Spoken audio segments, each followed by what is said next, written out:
Indian polity bits నేర్చుకుందాం. Question: భారత రాజ్యాంగ సభ ఏర్పాటుకు ప్రధానంగా మార్గం సుగమం చేసిన ప్రణాళిక ఏది? ఏ. క్రిప్స్ ప్రతిపాదన. బి. వేవెల్ ప్రణాళిక. సి. క్యాబినెట్ మిషన్ ప్రణాళిక.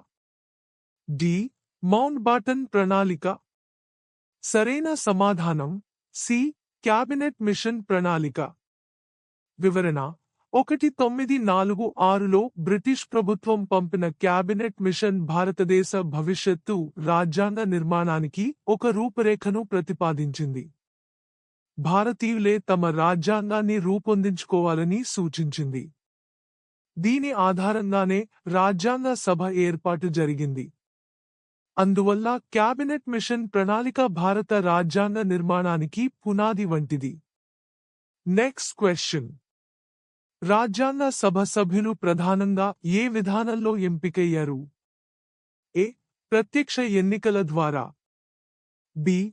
నామినేషన్ ద్వారా మాత్రమే. సి. ప్రావిన్షియల్ అసెంబ్లీల ద్వారా పరోక్ష ఎన్నికల పద్ధతిలో. డి. గవర్నర్ జనరల్ నియామకం ద్వారా. సరైన సమాధానం సి. ప్రావిన్షియల్ అసెంబ్లీల ద్వారా పరోక్ష ఎన్నికల పద్ధతిలో. వివరణ: రాజ్యాంగ సభ సభ్యులను ప్రజలు నేరుగా ఎన్నుకోలేదు. ప్రావిన్షియల్ శాసనసభ సభ్యులు పరోక్ష ఎన్నికల ద్వారా వారిని ఎన్నుకున్నారు.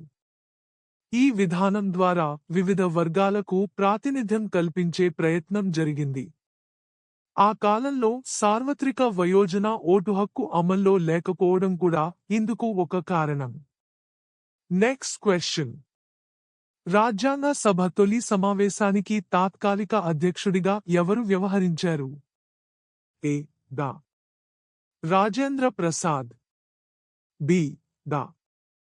సచ్చిదానంద సిన్హా.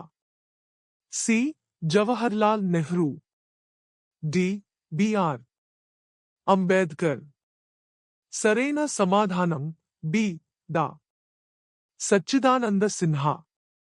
వివరణ: డిసెంబర్ 1946 జరిగిన తొలి సమావేశానికి డా. సచ్చిదానంద సిన్హాను తాత్కాలిక అధ్యక్షుడిగా నియమించారు. సభ ప్రారంభ కార్యక్రమాలను ఆయన నిర్వహించారు. అనంతరం శాశ్వత అధ్యక్షుడిని ఎన్నుకున్నారు. రాజ్యాంగ సభ ప్రారంభ దశలో ఆయన పాత్ర ముఖ్యమైనది. నెక్స్ట్ క్వశ్చన్: రాజ్యాంగ సభ శాశ్వత అధ్యక్షుడిగా ఎవరు ఎన్నికయ్యారు? ఏ. జవహర్లాల్ నెహ్రూ. బి. సర్దార్ పటేల్. సి. డా. రాజేంద్ర ప్రసాద్. డి. మౌలానా అబుల్ కలాం ఆజాద్. సరైన సమాధానం సి. డా. రాజేంద్ర ప్రసాద్. వివరణ: డా. రాజేంద్ర ప్రసాద్ రాజ్యాంగ సభ శాశ్వత అధ్యక్షుడిగా ఎన్నికయ్యారు. సభలో జరిగిన చర్చలను సమన్వయం చేయడంలో ఆయన కీలక పాత్ర పోషించారు. రాజ్యాంగ ఆమోదం వరకు ఆయన అధ్యక్షుడిగానే కొనసాగారు. తరువాత స్వతంత్ర భారతదేశపు తొలి రాష్ట్రపతిగా కూడా ఎన్నికయ్యారు.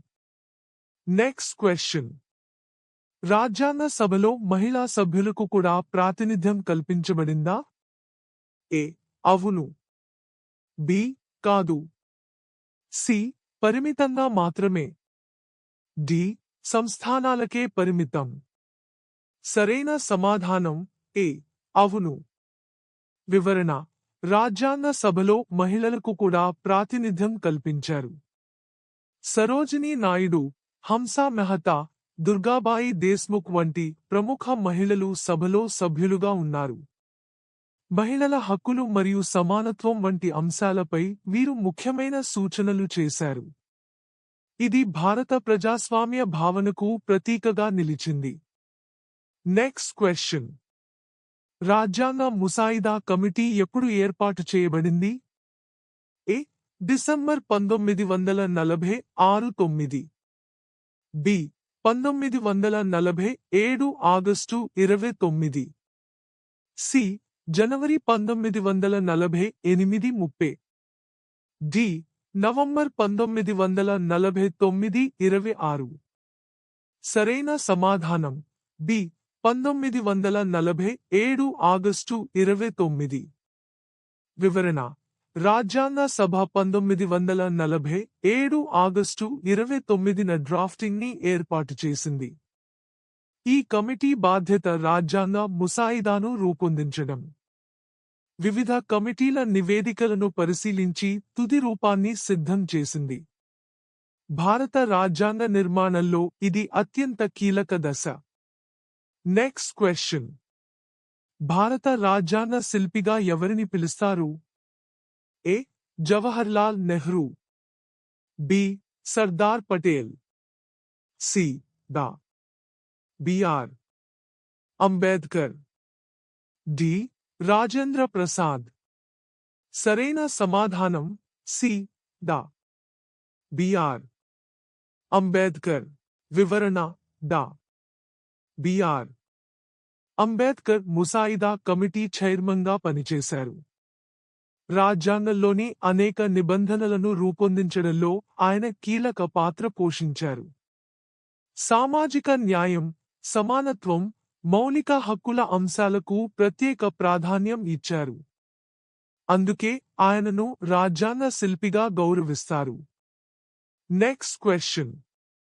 రాజ్యాంగ సభ లక్ష్యాల తీర్మానం ఆబ్జెక్టివ్స్ రెజల్యూషన్ ను ఎవరు ప్రవేశపెట్టారు? A. BR Ambedkar, B. Rajendra Prasad, C. Jawaharlal Nehru, D. Patel.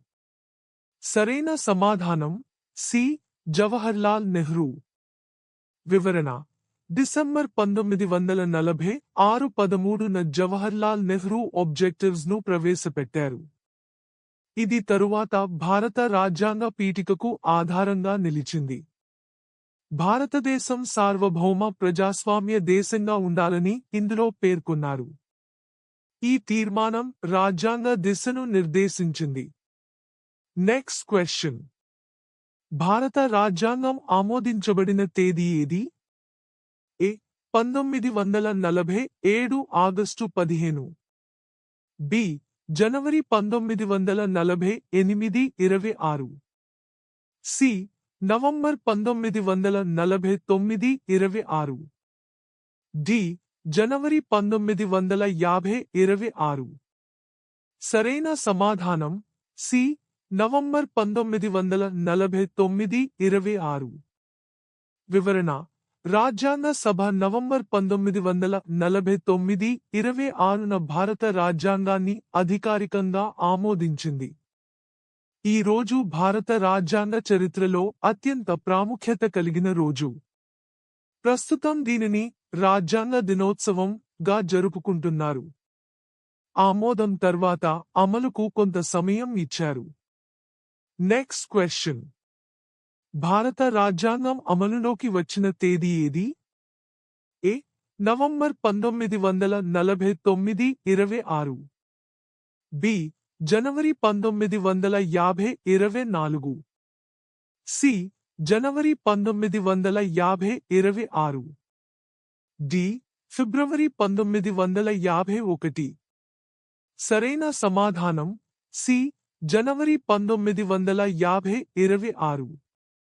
వివరణ జనవరి 1950 26న భారత రాజ్యాంగం అమలులోకి వచ్చింది. ఈ రోజుతో భారత్ పూర్తి గణతంత్ర దేశంగా మారింది. 1930లో ప్రకటించిన పూర్ణ స్వరాజ్ దినోత్సవానికి గుర్తుగా జనవరి 26 తేదీని ఎంపిక చేశారు. అప్పటినుంచి ప్రతి సంవత్సరం గణతంత్ర దినోత్సవంగా జరుపుకుంటున్నారు.